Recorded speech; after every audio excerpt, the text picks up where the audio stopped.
है वो काफ़ी अच्छा हुआ होगा और पेपर जो है बच्चों से जो पूछा गया है उसके अकॉर्डिंग जो है एग्ज़ाम अच्छा था। तो सेकंड पेपर है ये जूनियर लेवल का, उसकी साइकोलॉजी को पार्ट को देखेंगे। तो आगे के जितने भी पार्ट होंगे मैं वीडियो बाय वीडियो आपको अपलोड करके यहाँ पे शो कर दूंगा। आप लोग अपने आंसर की को वहाँ से मिक्स मैच कर लीजिएगा। तो चलिए जल्दी से वीडियो शुरू कर लेते हैं। और पेपर अभी एग्ज़ाम हो गया है, ये 23 का ये पेपर है। और ये सबसे पहले जो है child development and teaching method को हम यहाँ पे सॉल्व करने वाले हैं। तो चलिए जल्दी से देख लेते हैं। तो जो सबसे पहला क्वेश्चन था वो था 5 वर्ष के मोहन की मानसिक आयु 8 वर्ष है, उसकी बुद्धिलब्धि कितनी है। ठीक है, ये क्वेश्चन हमारा था। तो आपको नॉर्मली पता होगा जो रूल था वो आयु यहाँ पूछ रहा था। तो जो रूल था वो ये था कि मानसिक आयु बटे वास्तविक आयु और इंटू 100, उसके हिसाब से आप जब सॉल्व करेंगे इसको तो ये आ जाएगा आपका 160। तो आप लोग मैच कर लें, ठीक है, 160। और इसमें यानी पहले का जो है तीसरा सही हो जाएगा, 160 इसमें सही हो जाएगा। दूसरा जो क्वेश्चन है, इनमें से कौन सा आईक्यू स्तर मंदबुद्धि बालकों का प्रशिक्षण योग्य आईक्यू स्तर कहलाता है। अब आप देख लीजिए कि इसमें जो क्वेश्चन कह रहा है, नॉर्मल जो आईक्यू होता है मंदबुद्धि का वो करीब 50 से नीचे होता है, लेकिन यहाँ पे प्रशिक्षण योग्य पूछ रहा है। तो उसका जो आईक्यू लेवल होगा वो आपका होगा 50 से 69। तो इसमें कौन सा सही होगा, 50 से 69, यानी दूसरे का जो थर्ड ऑप्शन है वो आपका जो है वो राइट हो जाएगा। उसके बाद देख लीजिए तीसरा जो क्वेश्चन था, ये जो पार्ट है, जो सेट है पेपर का, फ्रेंड्स मैं बता दूं ये डी है। तो डी लोग का जो क्वेश्चन है वो सेम फिगर आउट होगा, बाकी लोग अपने क्वेश्चन को इसके अकॉर्डिंग देख लीजिएगा। ठीक है, तीसरा जो क्वेश्चन था, रोशाइन ब्लास्ट टेस्ट का प्रयोग निम्न में से किसके मापन हेतु किया जाता है। ठीक है, तो ये आप लोगों ने देखा ही होगा। इसका जो सही आंसर हो जाएगा वो हो जाएगा व्यक्तित्व। ठीक है, क्या हो जाएगा इसमें, तो इसका जो सही आंसर हो जाएगा वो हो जाएगा व्यक्तित्व, यानी जो रोसाइन ब्लास्ट टेस्ट का प्रयोग व्यक्तित्व मापन हेतु किया जाता है। चौथा जो क्वेश्चन है, यह विस्मृति का कारण नहीं है। क्या क्या ऑप्शन था, सीखने में कमी, सीखने की दोषपूर्ण विधियां, स्मरण करने की इच्छा, मानसिक द्वंद्व। तो विस्मृति का कारण नहीं है, तो यह है स्मरण करने की इच्छा। ये आपका जो है आंसर वो हो जाएगा सही, थर्ड, यानी चौथे का जो है थर्ड आंसर राइट हो जाएगा। पांचवा क्वेश्चन देख लेते हैं फ्रेंड जल्दी से। वह विज्ञान जो संख्यात्मक पद्धति को एकत्र करने, विभाजित करने, प्रस्तुत करने, तुलना करने और व्याख्या करने की विधि से संबंधित है वह कहलाता है। तो इसका जो राइट आंसर हो जाएगा फ्रेंड्स वो हो जाएगा सांख्यिकी। पांचवे का जो पहला क्वेश्चन है, पहला ऑप्शन है वो सही हो जाएगा। छठवें को देख लेते हैं। मूल प्रवृत्ति की एक प्रमुख विशेषता है जो पाई जाती है।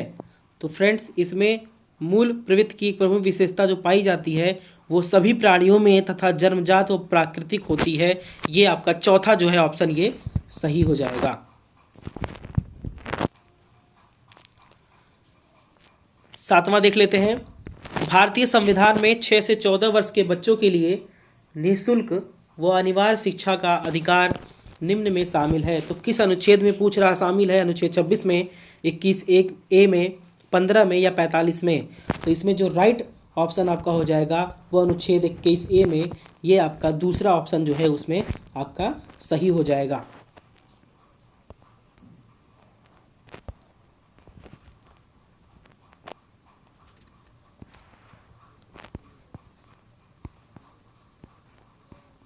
अब आइए फ्रेंड आठवां क्वेश्चन देख लेते हैं। आठवां क्या है, क्रेशमेर ने व्यक्ति को निम्न में से किस प्रमुख प्रकारों में वर्गीकृत किया है। तो क्रेशमेर ने देखिए लंबकाय, सुडौलकाय, गोलकाय। तो आपको बता दें जो इसमें से राइट आंसर आपका हो जाएगा इनमें से सभी, यानी क्रेशमेर ने इनमें से सभी यानी लंबकाय, सुडौलकाय, गोलकाय सभी में जो है वो वर्गीकृत किया है।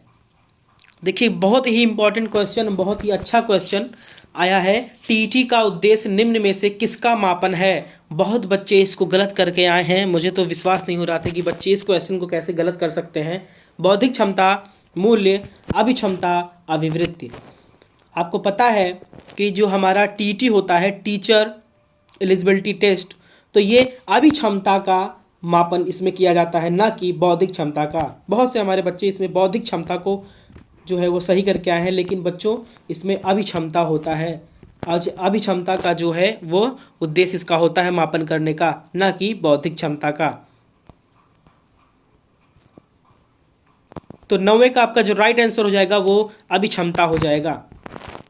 संघनन का सिद्धांत निम्न में से किसकी व्याख्या करता है? तो संघनन का जो सिद्धांत होता है वो दोस्तों स्मृति की व्याख्या करता है, यानी जो थर्ड ऑप्शन है वो हमारा राइट हो जाएगा। तो अधिगम, सृजनात्मकता, स्मृति और अभिप्रेरणा, इसमें से जो राइट ऑप्शन हमारा हो जाएगा वो हमारा थर्ड हो जाएगा, स्मृति हो जाएगी।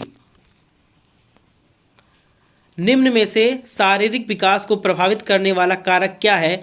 तो दोस्तों इसमें जो ऑप्शन हमें मिलता है वो है वंशानुक्रम, इनमें से सभी, वातावरण, खेल तथा व्यायाम। तो आपको पता है कि हमारी जो शारीरिक वृद्धि प्रभावित करती है वो सारे कारण होते हैं, इसलिए हम इसमें जो राइट आंसर आपका हो जाएगा और सेकंड हो जाएगा, और इनमें से सभी। तो 11वें का जो राइट आंसर हो जाएगा वो आपका सेकंड हो जाएगा, इनमें से सभी। देखिए बहुत ही अच्छा प्रश्न यहाँ पे आया है, बुद्ध लब्ध की गणना का सही सूत्र निम्नलिखित में से कौन सा है? और इसमें बहुत से बच्चे गलती कर देते हैं, और आपको मैं दिखा दूं इसमें जो ऑप्शन है वो 4 ऑप्शन नॉर्मली आपको मिलता रहता है। इंग्लिश वर्जन भी राइट साइड में दिया रहता है, अगर आप लोग इसमें से ना समझ पाए तो इंग्लिश वर्जन में से भी समझने की कोशिश कीजिए। तो मानसिक आयु बटे वास्तविक आयु, और उसको गुणा कर देंगे 100 से, और ये जो गुणा होगा आपके बराबर में होगा, ना कि वास्तविक आयु में होगा, ना कि मानसिक आयु में होगा, वो पैरेलल होगा। और ये पैरेलल जो गुणा होता है वो मानसिक आयु के इक्विवेलेंट होता है, उसी में गुणा होता है। तो जो पहला वाला जो हमारा ऑप्शन है मानसिक आयु बटे वास्तविक आयु, ये हमारा सही हो जाएगा। 13 देखिए, 13 नंबर का जो हमारा प्रश्न है वो है विचारात्मक चिंतन की चर्चा निम्न में से किसने की है? तो विचारात्मक चिंतन की जो चर्चा है वह किसने की है? तो सबसे पहला ऑप्शन है हमारा डीवी, ड्रेवर, रॉस या वुडवर्थ। तो इसमें जो आपका है विचारात्मक चिंतन की चर्चा ये डीवी जी ने की थी, उन्होंने दिया है इसका सूत्र। तो इनमें 13 का जो है पहला आपका जो है वो सही हो जाएगा।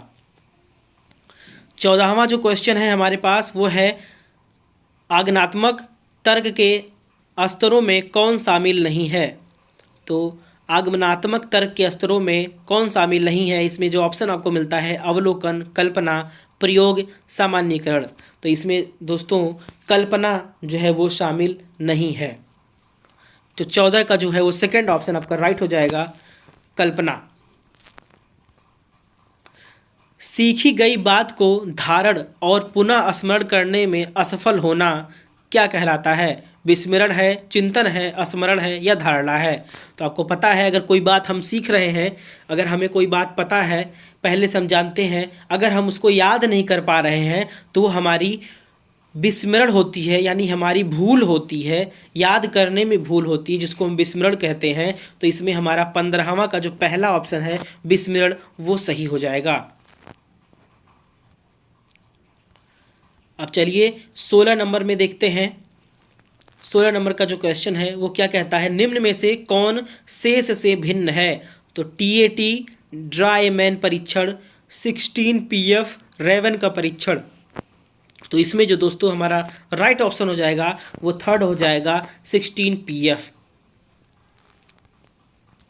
अब देखिए बहुत ही अच्छा प्रश्न आया है, 7, 8, 9, 10, 11, 12 का मध्यांक क्या है? मध्यांक आपको दोस्तों इसमें निकालना है। तो मध्यांक का फॉर्मूला आपको बहुत अच्छी तरह से पता होगा कि मध्यांक जितनी भी संख्या दी रहे उस संख्या को पूरे को हम जोड़ लेते हैं, और जितनी संख्या रहे उससे हम भाग कर देते हैं। जैसे कि ये सारी जितनी संख्याएं हैं 7, 8, 7, 15, 9, उसके बाद 10, 11, 12 सबको जोड़ लेंगे, और जितनी संख्या है 1, 2, 3, 4, 5, 6 से हम भाग कर देंगे तो करीब 9.5 आएगा। इसका जो राइट आंसर हो जाएगा मध्यांक का वो 9.5 आएगा। 18वां देख लेते हैं, सूझ या अंतर्दृष्टि के सिद्धांत का प्रतिपादन किसने किया था?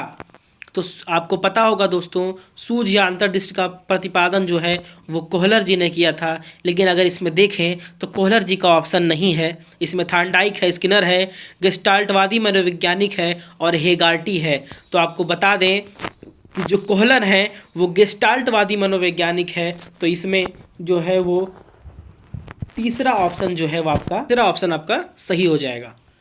19वें में देखते हैं, मैकडूगल के अनुसार प्रत्येक मूल प्रवृत्ति से संबंध होता है। तो मैकडूगल के अनुसार क्या कहा गया है कि प्रत्येक मूल प्रवृत्ति से संबंध होता है। तो उनके अनुसार आपको पता होगा कि जो मूल प्रवृत्ति से संबंध होता है उन्होंने संवेग को कहा है, ना कि संवेदना को। तो इसमें हमारे दोस्तों 19 का जो है वो तीसरा जो है ऑप्शन वो सही हो जाएगा। 20वां देखिए क्या कहता है, पूर्व अनुभव के आधार पर संवेदना को अर्थ प्रदान करना कहलाता है। पूर्व अनुभव के आधार पर संवेदना को अर्थ प्रदान करना कहलाता है। तो यह कहलाता है प्रत्यक्ष ज्ञान।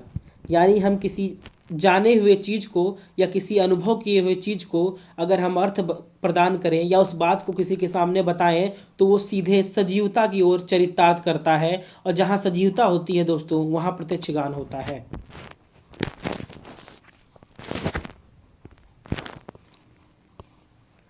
इक्कीसवां प्रश्न है हमारे पास, पिछड़े बालकों के लिए शैक्षिक लब्ध की अवधारणा किसने दी है।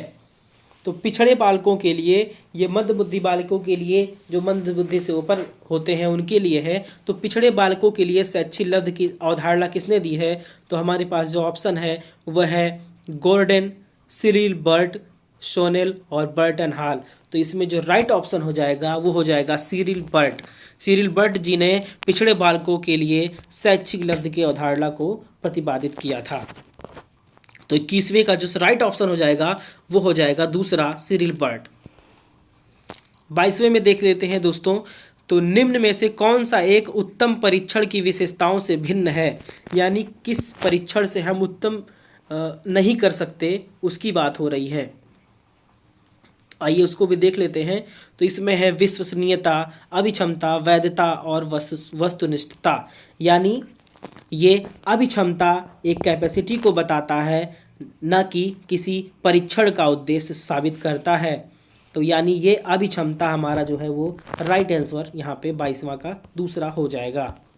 उसके बाद हमें मिल जाता है यहाँ 23वें नंबर पे देखिए, निम्न में से कौन सा बुद्धि का सिद्धांत नहीं है।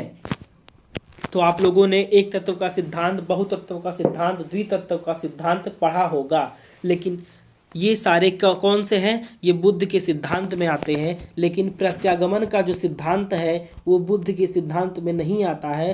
तो 23वां का चौथा ऑप्शन जो है प्रत्यागमन का सिद्धांत, ये हमारा राइट हो जाएगा। आगे बढ़ते हैं दोस्तों, और अभी तक अगर आपने चैनल को सब्सक्राइब नहीं किया है तो कर लें, क्योंकि इसके बाद जो है आपको इंग्लिश का सॉल्व, उसके बाद सारे जूनियर के जितने भी टॉपिक्स हैं, जितने भी सेशन हैं, सबके सॉल्व आपको एक के बाद एक कई मिनटों के अंदर मिलते जाएंगे।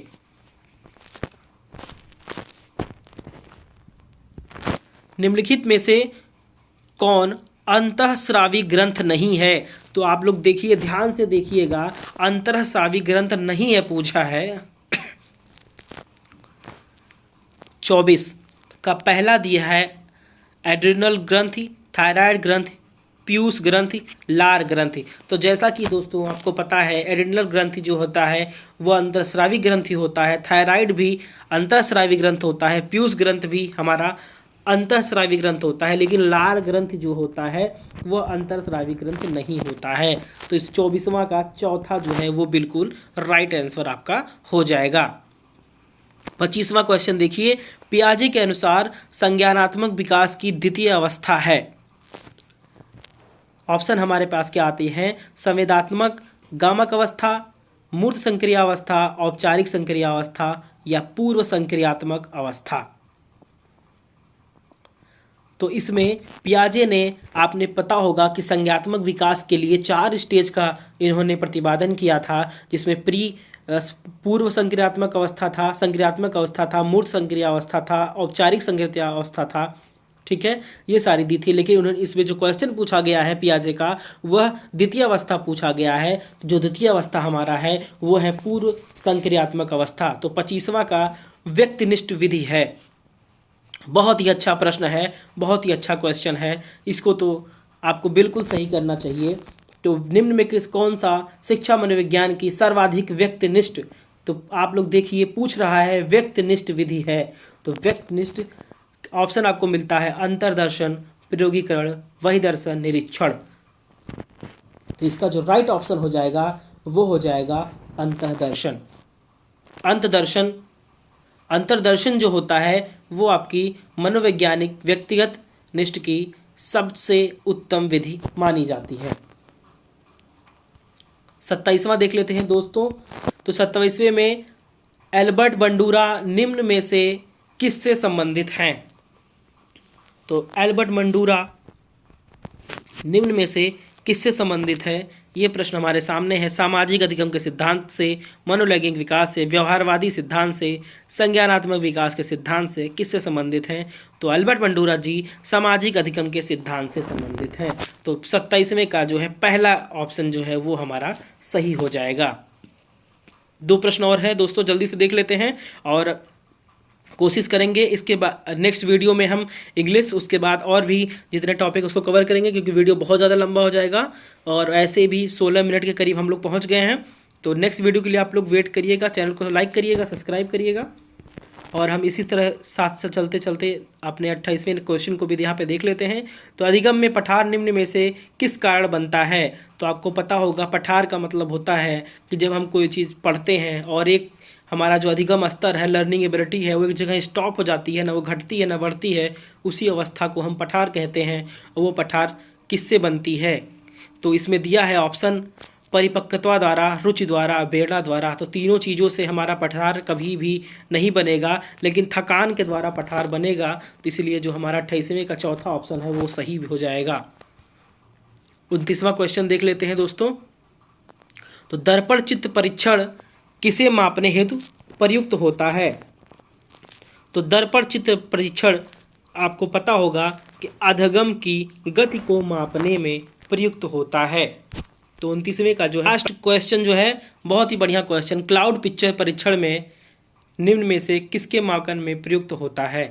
तो क्लाउड पिक्चर परीक्षण सॉरी आपको पता होगा कि यह व्यक्तित्व के मापन के लिए प्रयुक्त होता है। तो इसमें जो राइट आंसर आपका हो जाएगा वो तीसरा हो जाएगा, व्यक्तित्व मापन। तो इसके बाद दोस्तों इस वीडियो के बाद हम इसके बाद जो है वह हिंदी के जो है क्वेश्चन को सॉल्व करेंगे नेक्स्ट वीडियो में। तो आप लोग चैनल को जल्दी से लाइक कर लीजिए, सब्सक्राइब कर लीजिए और शेयर कर दीजिए, ताकि सभी लोग अपना 100% ऑथेंटिक आंसर की को मैच कर लें और देख लें कि कितने क्वेश्चन जो है वो मिले। तो जिस बच्चे का ये पेपर था जिससे मैं आपको सॉल्व करवा रहा हूँ, उस बच्चे का 25 क्वेश्चन जो है इसमें से सही हो रहा है। तो चलिए दोस्तों मिलते हैं दूसरे वीडियो में हिंदी के साथ।